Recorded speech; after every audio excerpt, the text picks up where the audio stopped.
What's up guys? In this video, let's unbox the ASUS ZenFone Max Pro M2 and check out its software and hardware quality.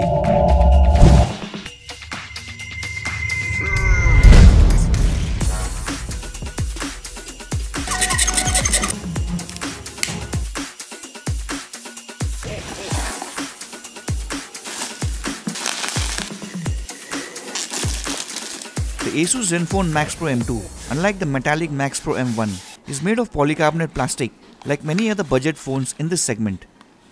And the attractive looking back, even though it is plastic, has that usual glossy glass finish found on many devices like the Samsung Galaxy J6 Plus, J4 Plus, Vivo V9 Pro and every Realme device.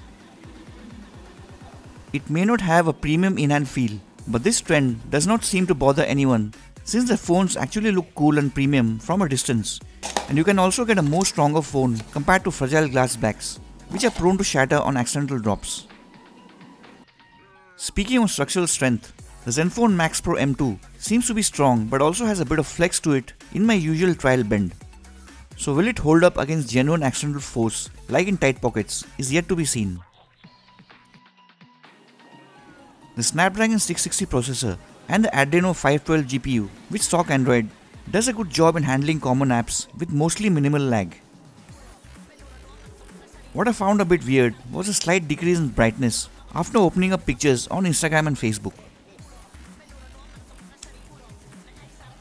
Also, Antutu could not run because its 3D Bench app was showing as not compatible with the device. But besides that, there were no issues in performance and heavy gaming at the highest graphics settings. Let's go, yeah. Jingle bells, jingle all the way. Man, I love how Christmas smells, wish this was every day. Sprinting down the stairs to see presents just for me. God, I hope it's not a love. The picture quality of the ZenFone Max Pro M2 is definitely an improvement over the Max Pro M1 with far better clarity, colors and detail levels. Though it does lack a bit of brightness and the dynamic range suffers greatly in the auto HDR mode, lacking detail in the bright areas getting overblown. But as you can see, with the HDR mode turned on manually, you can get back a lot of detail in the brighter areas of the picture. Another thing which is impressive is the natural blur effect of the background in close-up shots even without the portrait mode. And you can also get this effect in the Pro mode set close to macro.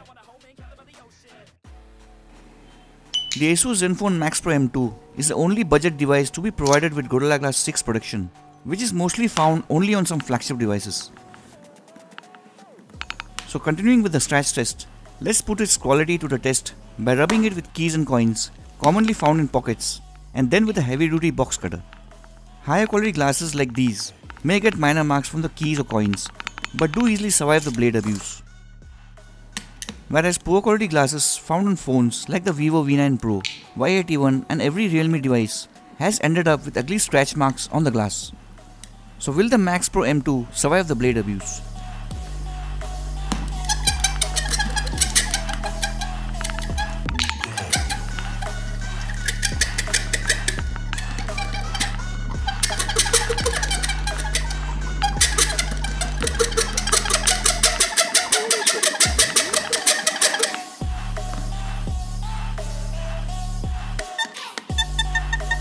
Apart from a few minor marks from the key, the glass protection on the ZenFone Max Pro M2 survives the blade abuse like a champ and passes the scratch test as expected. Now starting with fun stuff with value, the bend test, let's find out if the Max Pro M2 is strong enough to survive accidental forces like in tight pockets.